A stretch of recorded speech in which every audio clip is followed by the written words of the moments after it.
Belki çok incitmişim sevdiğim insanları, belki çok aldatmışım can diyen cananları. Sonda görmezden gelip ettiğim noksanları, var ümidim affedersen sen beni.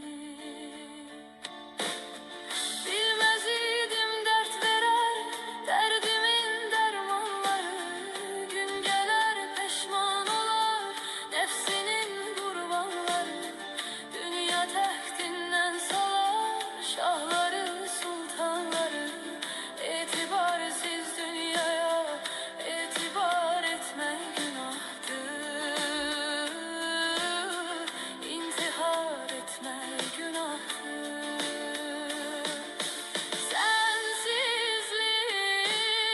Sensizlik çok çetin dünyada, gam yazılmış kısmetim, kalmayıptı taqetim, sevmeydi niyetim, şahit olmaz kalbime Allah'ımdan başka bir kez ses, salar sessizce bir ses.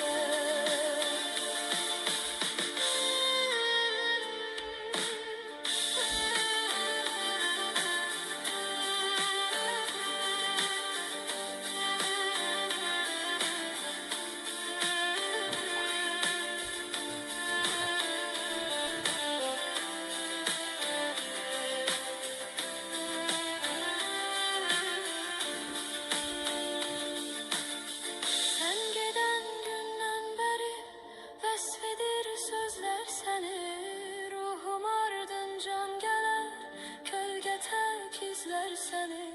Aşığım tenha kalar her gece gözler seni, hasretinle mahvedersen sen beni.